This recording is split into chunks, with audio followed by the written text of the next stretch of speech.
나누겠습니다. 자, 지난주 본문을 통해서 우리가 어떤 것을 나누었는지 기억이 나시죠?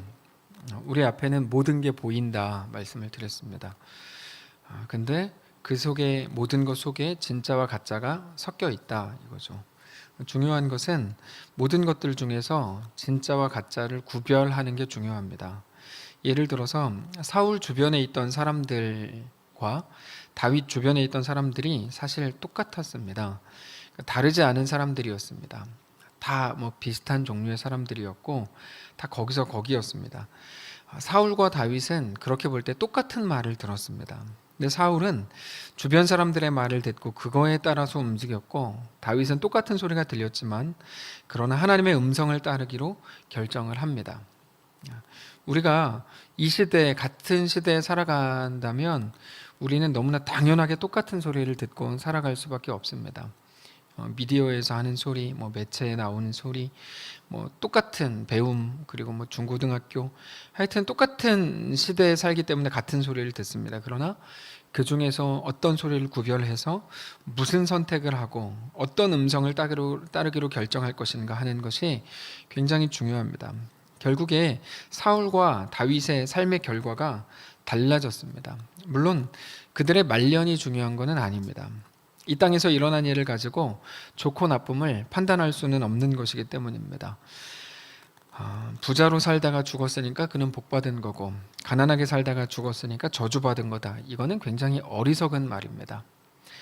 오히려 성경은 우리가 그리스도인으로 살다 보면 반드시 고난을 받는다고 말합니다. 로마서 8장 14절을 보면 이렇게 되어 있습니다. 로마서 8장에 무릇 하나님의 영으로 인도함을 받는 사람은 곧 하나님의 아들이라. 너희는 다시 무서워하는 종의 영을 받지 아니하고 양자의 영을 받았으므로 우리가 아빠 아버지라고 부르짖느니라. 성령이 친히 우리 영과 더불어 하나님이 우리가 하나님의 자녀인 것을 증언하시나니, 자녀이면 또한 상속자 곧 하나님의 상속자요 그리스도와 함께한 상속자니 우리가 그와 함께 영광을 받기 위하여 고난도 함께 받아야 할 것이니라. 하나님의 영으로 인도함을 받는 사람이 하나님의 사람이 아들이라, 이렇게 이제 말하죠. 내일 새벽에도 나누겠지만 하나님의 영으로 인도함을 받는다는 말은 성령의 인도를 따른다는 것인데, 성령의 인도를 따르는 것, 그러니까 성령으로 충만한 것은 자기도 못 알아듣는 방언을 막 하고 막 썰라썰라 막 하고, 그리고 막 눈에서 막 레이저가 나가고 목은 막 걸걸해져 가지고 막 이렇게 하는 게 아니고, 말씀을 따르기 위한 순종과 충성이 시작된다는 것을 의미합니다. 성령 충만에 대해서 한국교회 안에서 상당히 많이 왜곡되어 있는데, 말씀을 우리가 정확히 이해하면 성령 충만이라는 것이 말씀을 따르기 위한 순종과 충성이 시작되는 것이라는 것을 우리가 알 수 있습니다. 순종이 왜 어렵습니까? 그것은 성령의 임재를 통해서만 그게 왜 가능한 일일까요? 현실에서는 사망이 왕인데 우리는 그 사망을 이길 힘이 우리에게 없기 때문입니다. 그래서 순종이 어렵습니다. 그러나 이제는 예수님이 우리의 왕이신, 영원하신 왕이신 것을 믿는 것이죠. 성령께서 오셔서 믿음을 선물로 주시죠. 그래서 우리 앞에 있는 모든 못난 현실마저도 우리를 영원히 망하게 하는 게 아니고 오히려 그것들이 우리를 자라나게 한다는 것을 믿는 겁니다. 결국 아픔과 고통을 통해서도 우리가 의와 평강의 열매를 맺게 된다는 것을 믿는 것이 예수님을 믿는다는 말이고, 그 믿음으로 오늘 우리의 삶을 살아가는 것이 성령의 인도함을 받는 것입니다. 그리고 그 사람이 곧 하나님의 자녀다라고 로마서 8장에서 말하고 있는 겁니다. 그래서 어떤 표현이 있습니까? 다시 무서워하는 종의 영을 받지 않는다라고 표현을 하죠. 무서워하는 종의 영을 받지 않는다. 사망이 왕이 아닌 것을 그때 비로소 알게 된다는 것입니다. 저기 나오네요. 그걸 알게 된다는 것입니다. 그래서 하나님을 뭐라고 부릅니까? 아빠, 아버지라고 부를 수 있는 자녀의 권세를 가지게 되는 것입니다. 그게 우리가 가질 가장 놀라운 영광입니다. 자, 그런데 그 놀라운 영광은 무엇과 함께 옵니까? 17절을 다시 보시면 우리가 그와 함께 영광을 받기 위해서, 저 17절 말고 로마서 8장 17절을 보시면 우리가 그와 함께 영광을 받기 위해서 고난도 함께 받아야 될 것이다 라고 말씀을 합니다. 고난은 성도에게 주어지는 마땅하고도 당연한 길이다 라고 말하는 겁니다. 그 고난과 어려움이 우리의 죄성 때문이든지 혹은 못난 실력 때문이든지 간에 무엇 때문에 당하는 고난이냐는 여러분 그렇게 중요한 문제가 아닙니다. 우리는 뭐 둘째 아들 보면서 네가 잘못하고 네가 뭐 욕심 부리고 그래서 네가 나가서 고생했지 그렇게 말할 수 있는데, 사실 하나님 입장에서는 어떤 경로로 학교에 들어갔냐 그렇게 중요하지 않습니다. 거기 들어가서 뭘 했고 어떻게 배웠고 어떻게 자라났느냐가 훨씬 더 중요한 문제죠. 무엇 때문에 당하는 고난이냐가 그렇게 중요한 문제가 아니고, 그거는 성도가 이 땅을 살아가는 동안에 어떤 경로를 통해서건 반드시 같이 가게 될 내용이고, 고난이라고 하는 거, 우리가 살아가는 현실에 우리가 그렇게 고난으로 붙들려 있다는 것입니다. 지난 주일에 그것을 뭐라고 표현했는가 하면, 우리가 예수를 믿을 때 예수님이 우리의 현실을 막아주시는 게 아니다, 그게 아니고 우리의 결국을 바꿔주시는 것이다 라고 말씀을 드렸습니다. 사실 이 표현 하나하나가 아주 참 중요한 소중한 표현들인데, 우리가 예수를 믿을 때 예수님이 우리의 현실을 막아주시는 게 아니고 우리의 결국을 바꿔주시는 것을 믿어야 되는 거다, 이런 말입니다. 정확히 그 말입니다. 참담한 현실 속에서도 예수님이 사망의 권세를 이기신 것을 알고 믿는다면 우리는 그 넉넉함으로 오늘을 결정해 나갈 수 있다, 이것입니다. 그것이 사무엘상 24장에 나오는 다윗의 모습이었습니다. 다윗은 사울로부터 도망을 다녀야 됐고 늘 불편했고 늘 괴로웠습니다. 근데 재미있는 거는 사실 다윗이 사울 때문에 계속 괴로운데 힘이 없어서 괴로움을 당하는 게 아니었습니다. 네. 다윗은 그 고통으로부터 충분히 벗어날 수 있는 힘과 세력이 있었습니다. 우리가 몇 주 전에 나누었죠. 다윗에게는 충분한 힘이 있었습니다. 다윗에게는 힘과 세력이 있었을 뿐 아니라 사울을 제거할 수 있는 명분도 있었습니다. 다윗 주변에 있었던 부하들이 계속해서 다윗에게 사울을 제거하자고 말을 했고, 사울을 제거하지 않으면 자기와 함께 있는 사람들이 언제 어떻게 떠나갈지 모르는 상황이었기 때문에 내가 사울을 제거해도 뭐 나와 같이 있는 사람들 때문에 그랬다, 충분히 명분이 됐었습니다. 그리고 사울로부터 쓸데없는 고난을 다윗이 받고 있다는 것 누구나 다 알고 있었기 때문에 다윗이 사울을 죽인다고 해도 누가 뭐라고 뭐 할 사람이 없었을 겁니다. 그러니까 다윗은 힘도 있고 세력도 있고 주변 사람들의 여론도 있고 명분도 있습니다. 근데 사울을 죽이지 않아요. 죽이지 않습니다. 그게 현실이었죠. 자, 물론 그 이유에 대해서는 지난주 지지난주 나누었는데 하나님께서 원하시는 게 아니다, 이런 이유였죠. 어쨌든 현실이 뭡니까? 나에게 죽일 힘도 있고 다 있는데 죽일 수 없는 것이 내 현실인 거죠. 다윗의 현실. 그러니까 그게 더 얼마나 힘들었겠습니까? 이 모든 결정의 이유가 오직 하나님의 뜻이었죠. 하나님의 원하심. 자, 눈앞에 보이는 모든 근거들, 모든 현상들 속에서 하나님의 원하심을 찾아내고 하나님이 기뻐하시는 결정을 하는 것은 매우 힘든 일이지만 그 성령의 인도함을 받는 것이 우리에게 가장 중요하다고 말씀을 드리는 겁니다. 너무나 힘든 일이죠. 그 상황에서 누구나 다 우리를 이해할 수 있을 거예요. 내가 그렇게 결정해도. 그러나 성령의 인도함을 그 상황, 그 현실 속에서 따르는 것, 성령의 인도를 받는 것, 우리에게 가장 중요하다는 겁니다. 근데 그게 바로 그리스도인의 명예입니다. 명예.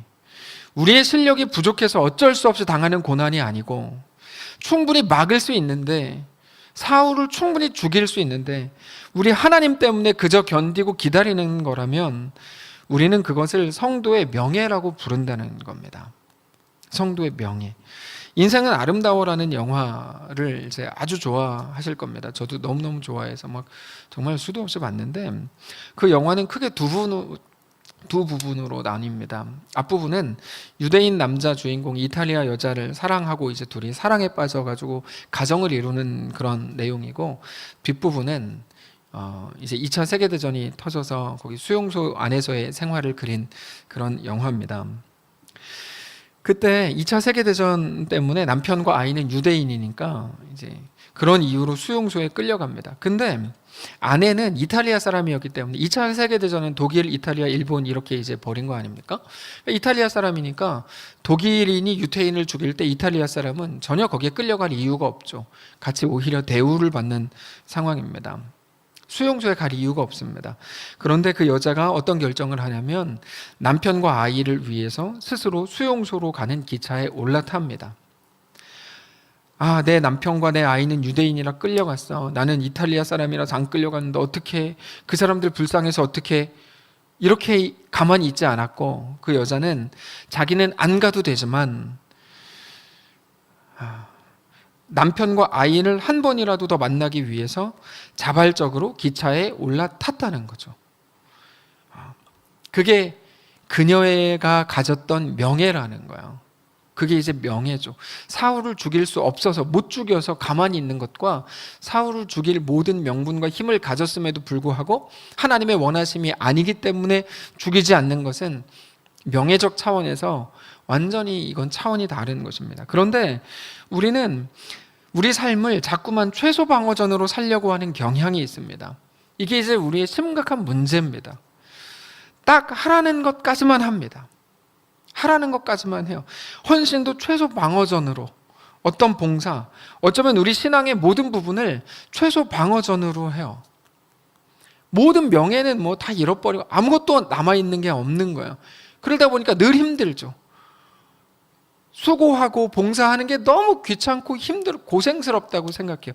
그 이유가 있습니다. 최소 방어전으로 해서 그렇습니다. 그러면 늘 힘듭니다. 여러분, 지난주인가 지지난주 군대에서 구보 뛰는 이야기를 잠깐 했는데, 구보할 때 제일 힘든 사람이 맨 뒤에 서는 사람입니다.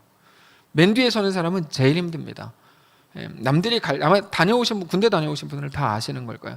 제일 쉬운 사람이 정말 맨 앞에 서는 사람이에요. 맨 앞에 서면요 힘들지가 않아요. 그냥 맞춰서 계속 뛰면 되거든요. 근데 맨 뒤에 서면 앞에 사람이 천천히 가면 천천히 가야 되고 빨리 가면 빨리 가야 되고 훨씬 더 힘듭니다. 우리의 모든 봉사와 모든 사역이 최소 방어전으로 이루어질 때 우리 모든 신앙은 굉장히 힘들고 굉장히 고통스럽습니다. 그래서 수고는 있지만 영광이 없을 때가 너무 많아요. 매일 힘들다 그러고 교회가 왜 이러냐 그러고 매일 그런 말 하는 사람들의 특징이 있어요. 제가 지금 누굴 비난하는 게 아니고 특징이 있다고요. 최소 방어전으로 하셔서 그래요. 그러실 필요 없습니다. 더 영광스럽게 하시면 됩니다.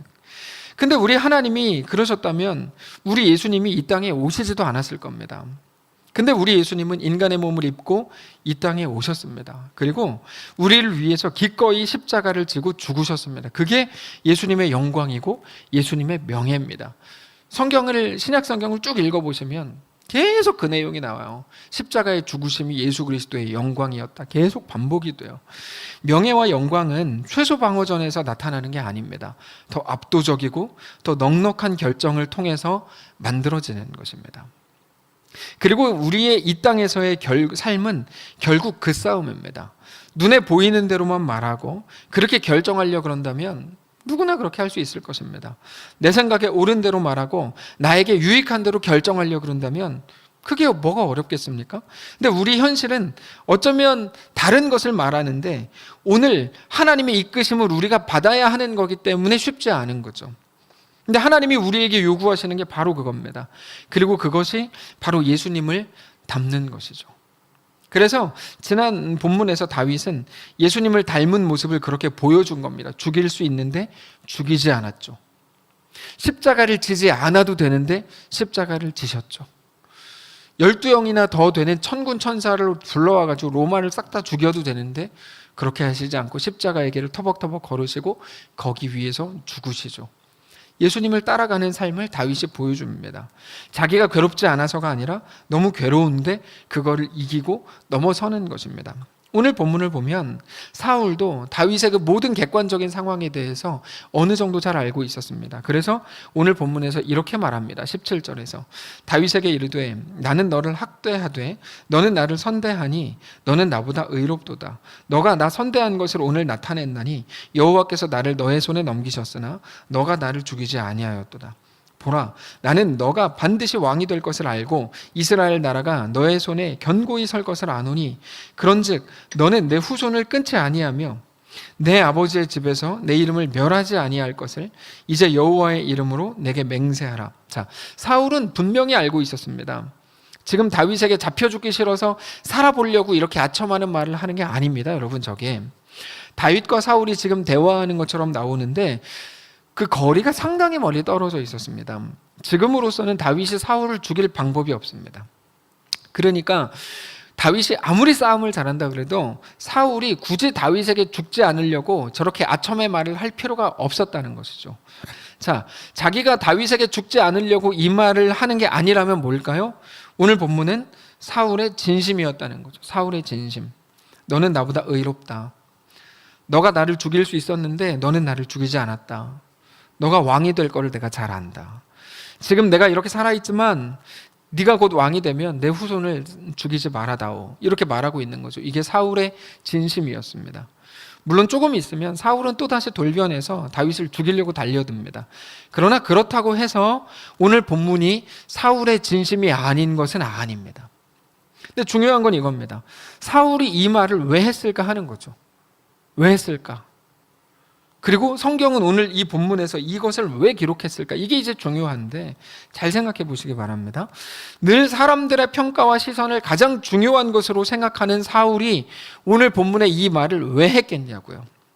아무도 듣는 사람이 없습니다. 오직 다윗 한 명만 듣고 있습니다. 이 말을 왜 하죠? 사울이? 만약 이 말을 다른 사람이 듣는다면 야, 사울 진짜 겸손하다. 이런 말이라도 들을 거라고 기대해서 이런 말을 할 수도 있지만 지금 그런 상황이 아닙니다. 그러니까 이런 말을 도대체 왜 했냐고요. 오늘 본문에서 사울은 물론 지금만이지만 아무튼 진심을 보이고 있습니다. 사울은 또다시 다윗을 죽이려고 달려들게 되고 마지막까지 발악을 하게 되는데 오늘 본문에서는 분명히 진심을 보이고 있죠. 그거를 누가 알아줍니까? 알아주기는커녕 그 말을 들은 사람은 다윗밖에 없었습니다. 누가 알아줄 것도 없습니다. 그러나 생각해 보십시오. 아무도 안 알아주기 때문에 다 끝난 겁니까? 사울의 진심은 아무런 의미가 없습니까? 아니요. 그거를 지금 우리가 보고 있잖아요. 이게 아주 중요한 거야. 최소한 우리에게는, 아니 성경에는 흔적이 남았다는 거죠. 흔적이. 얼마 전에 어떤 교회가 사회적으로 현실적으로 아무 의미도 없는 결정을 했습니다. 제가 잘 아는 그 교회가 제법 규모가 있는데 사회적으로 현실적으로 아무 의미도 없는 결정을 했어요. 코로나 때문에 대부분의 교회가 막 억울해 하잖아요. 지금 교회가 억울하다, 뭐 어떻게 됐다. 교회가 완전히 지금 그런 자세를 취하고 있는데, 그래서 고소를 당하면서도 자기들의 목소리를 내고 있는 게 현재 교회의 모습인데, 그 교회는 오히려 반대로 세상에 대해서 교회가 스스로 손해보는 결정을 먼저 했어요. 근데 그 교회가 아무리 그런다고 해도, 그런 결정을 한다 그래도 누구도 알아주지 않을 것이 분명해 보였습니다. 예를 들면 뭐 우리라 그러면 우리가 왜 모이지 말아야 됩니까? 사실 천안시는 뭐 좀 더 모일 수 있을지도 모르겠는데 정확한 건 아닌데, 하여튼 모일 수 있을 때에도 사실 뭐 우리 많이 모이지 말자 이런 결정을 하는 것부터가 남들이 알아주지 않을 결정들이거든요. 우리로서는 열심히 하는데 아무도 우리를 알아주지 않을 거예요. 그 교회가 그랬어요. 그래서 저 교회가 왜 저렇게 했을까? 그게 궁금했습니다. 그때 그 목사님께서 이렇게 말씀하셨어요. 우리의 오늘의 결정이 지금 이 시대에 어쩌면 아무런 힘도 없고 사람들이 비웃을 만한 의미가 없는 무능한 결정인 것을 잘 압니다. 그러나 훗날 역사를 보는 사람들이 코로나 시대에 이렇게 결정한 교회도 있었구나 라는 그 흔적을 남기고 싶어서 그렇게 저희는 결정했습니다. 이게 너무 멋있었어요. 너무 멋있었어요.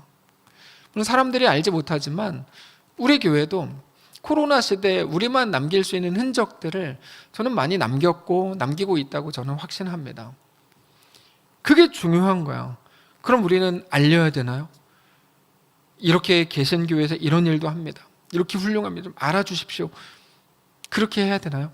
그럴 수도 있겠죠. 근데 그것보다 더 중요한 건 무엇입니까? 남들이 알아주지 않아도 흔적을 남긴다는 거. 그게 이제 너무나 중요한 거죠. 우리는 우리의 진심을 다른 사람들이 알아주기를 원합니다. 그리고 우리의 그 진심으로 우리가 조금 더 나은 평가를 받고 싶어 합니다. 근데 진심이라고 하는 거는 더 큰 것을 얻기 위한 도구가 아니라 삶의 작은 흔적이라는 것을 기억하셔야 됩니다. 진심은 삶의 작은 흔적입니다. 어떤 평가의 기준이 되는 게 아니라 흔적이라고요. 오히려 우리가 진심을 활용해서 더 좋은 결과를 가지고 싶어 하는 것이야말로 더 무서운 함정이 됩니다. 그래서 어떤 더 좋은 결과를 가져오지 못하면 지금의 내 진심은 아무런 의미도 없고 쓸모도 없다라고 생각하는 그 함정에 빠지면 진심을 통해 얻고 싶었던 다른 것들을 얻을 수 없다는 것 때문에 진심마저도 우리는 가지지 못하게 됩니다. 그게 의미를 가지고 싶은 함정입니다. 그러나 우리는 하나님의 마음을 알아야 합니다. 하나님께서는 언제나 우리의 중심을 보신다고 말씀하십니다. 조금 앞에 있는 건데 사무엘상 16장 7절 한번 보여주시고 우리 한 목소리로 함께 읽겠습니다. 사무엘상 16장 7절입니다. 함께 읽겠습니다. 시작. 여호와께서 사무엘에게 이르시되 그의 용모와 키를 보지 말라. 내가 이미 그를 버렸노라. 내가 보는 것은 사람과 같지 아니하니 사람은 외모를 보거니와 나 여호와는 중심을 보느니라 하시니라. 이거죠. 하나님께서 사울을 패하시고 다윗에게 기름을 붓게 하시려고 사무엘을 다윗의 가정 이새의 집으로 보내십니다. 사무엘은 이새에게 이새의 아들들을 데리고 오라고 말합니다. 큰형 엘리압부터 이제 한 명씩 나와서 서는데 사무엘 앞에 하나같이 키도 크고 막 얼굴도 잘나고 그랬습니다. 사무엘이 그 사람들을 볼 때마다 어떤 생각을 했죠? 딱 이 사람이다. 역시 하나님이 이렇게 잘난 사람들을 준비해 놓으셨다. 이 생각을 했습니다. 근데 하나님께서 한 명 한 명 지나갈 때마다 뭐라고 말씀하시죠? 그 사람 아니다. 나는 그를 이미 마음에서 버렸다. 나는 외모를 보지 않는다. 나는 중심을 본다. 이렇게 말씀을 하신 겁니다. 자, 사람은 계속 속는다는 거예요. 겉모습에 계속 속아요. 사무엘이 사울 때 이미 속지 않았습니까? 그게 큰 키와 얼굴 잘난 거에 속았잖아요. 근데 그 사람이 무너지는 거 사무엘이 다 봤어요. 근데도 사무엘은 여전히 큰 키와 외모를 또 보더라는 거예요. 사무엘이 잘못했습니까? 아니죠. 사무엘만의 잘못은 아닙니다. 우리 모두가 빠지는 함정입니다. 그래서 7절을 다시 보시면 너 왜 그러냐? 이렇게 하지 않고 사람은 외모를 보거니와 이렇게 말합니다. 사람은 외모를 본다. 모든 사람이 다 그렇게 한다는 거죠.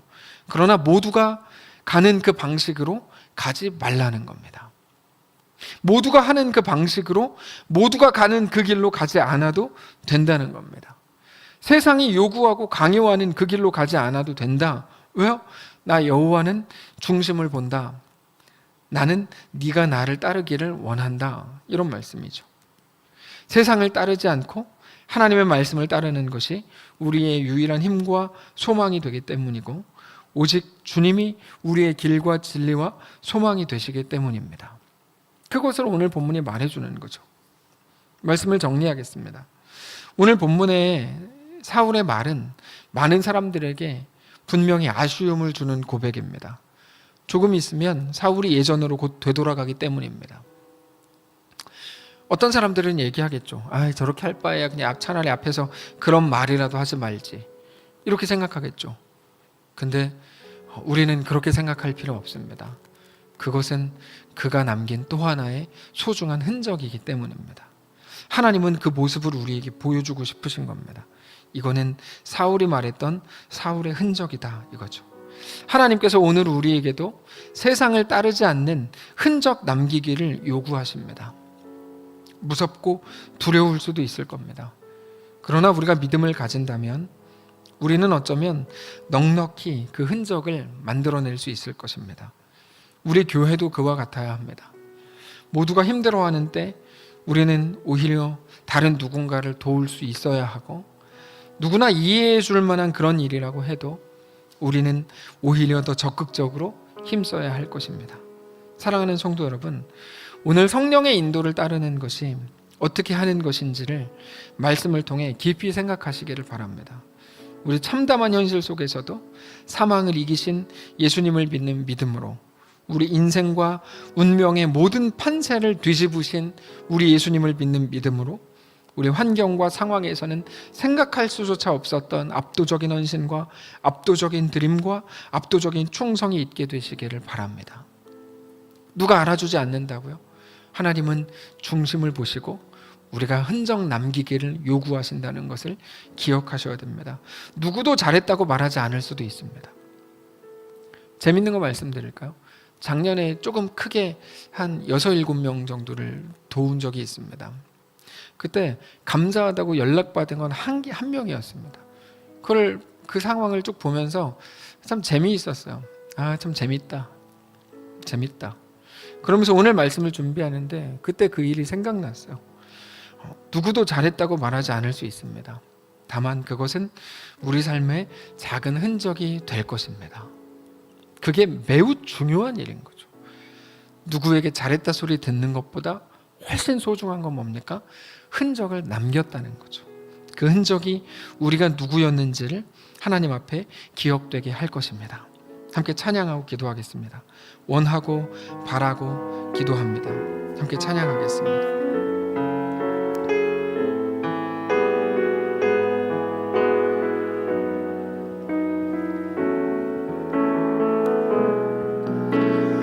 이 세상을 살아가는 동안에 나의 힘을 의지할 수 없으니 낙심하지 말 것은 주께서 참 소망이 되심이라. 주의 길을 걸어가는 동안에 주의 길을 걸어가는 동안에 세상에 것 의지할 수 없으니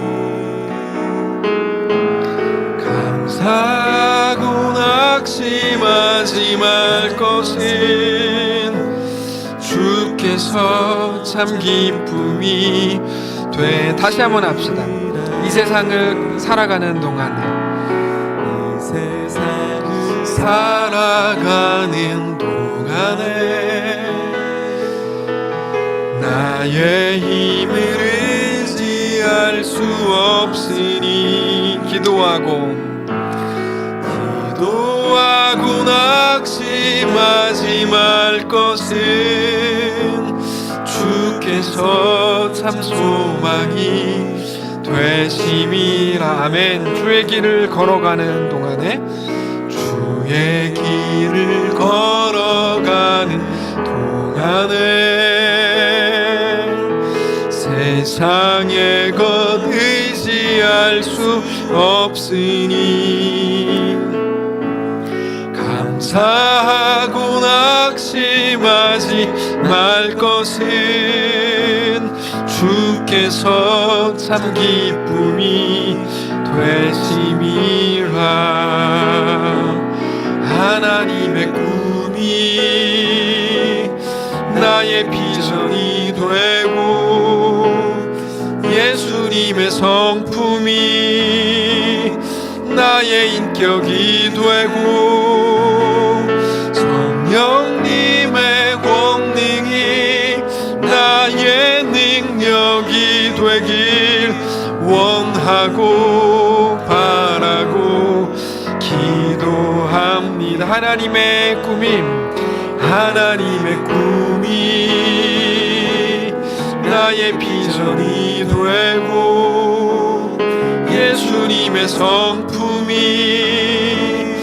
나의 인격이 되고 성령님의 권능이 나의 능력이 되길 원하고 바라고 기도합니다.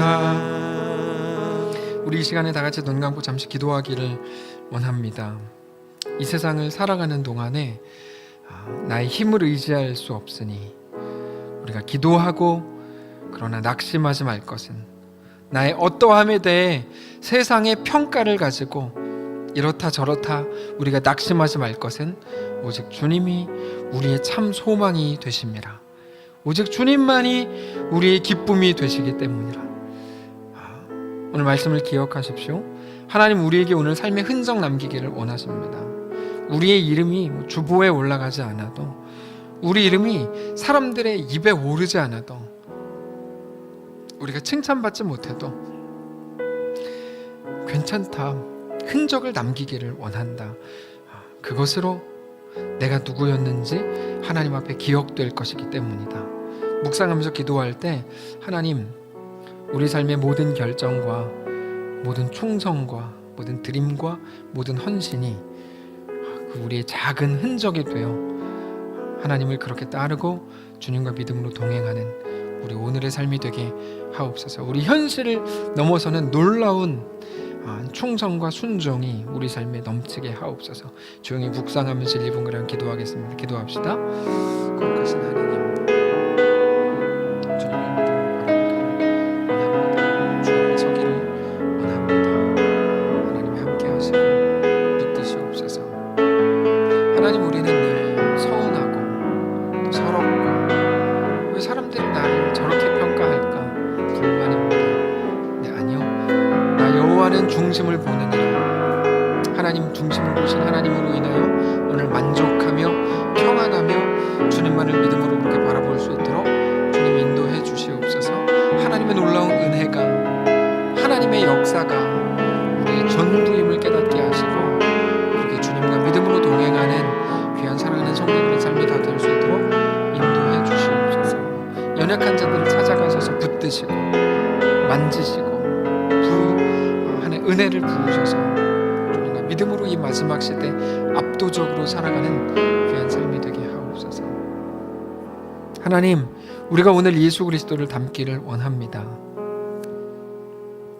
그 놀라운 능력이 있고 천군 천사를 동원해서 예수님을 죽이라고 말하는 사람들을 오히려 압도하고 로마를 끝내버릴 수도 있었는데 그렇게 하시지 않고 기꺼이 십자가의 길로 걸어 들어가 죽기로 결정하신 예수님, 그 영광과 그 명예를 우리가 오늘 보고 따르기를 원합니다. 최소 방어전으로 신앙생활하는 게 당연하다고 생각했고 그러면서도 늘 버거워했습니다. 우리를 불쌍히 여겨주시기를 원합니다. 끌려가는 신앙 재미없습니다. 이제 압도적인 헌신과 압도적인 충성과 순종과 압도적인 드림으로 주님 앞에 우리 삶을 온전히 내어놓기를 간절히 원합니다. 아무도 안 알아주지 않는데요. 사람은 외모를 보거니와 나 여호와는 중심을 보느니라. 그 말씀을 기억하며 하나님만 나를 보신다면, 하나님만 나를 아신다면 그것이 나의 평안의 이유입니다. 고백하게 하옵소서.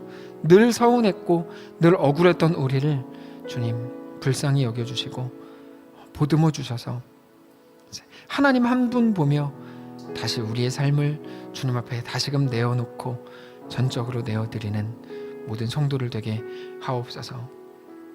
이 시대 여러 가지 어려움과 부족함과 불편함 속에 있는 성도들 많이 있는 줄 압니다. 그들을 보살피시고 붙드시고 그들을 너무 추운 곳에 있지 않도록, 추운 곳에 있을 때는 하나님의 놀라운 따뜻하심으로 함께 하시고 불기둥과 구름기둥이 사라지지 않는 하나님의 놀라운 은혜로 늘 충만한 사랑하는 성도들의 삶이 다 되도록 축복하시옵소서. 두려움 속에 결과를 기다리고 있는 성도들도 있는 줄 압니다. 그들을 찾아가셔서 마음을 평안케 하시고 하나님의 말할 수 없는 따뜻하심과 주의 놀라운 은혜가 그 가정에 넘쳐나도록 함께하여 주시옵소서. 오늘 우리의 주인 되신 살아계신 예수님의 이름으로 기도합니다. 아멘. 주기도문으로 예배를 마치겠습니다. 하늘에 계신 우리 아버지여, 이름이 거룩히 여김을 받으시오며 나라가 임하옵시며 뜻이 하늘에서 이룬 것 같이 땅에서도 이루어지이다. 오늘날 우리에게 일용할 양식을 주시옵고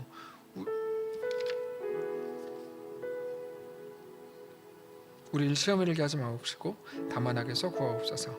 대개 나라와 권세와 영광이 아버지께 영원히 있사옵나이다. 아멘.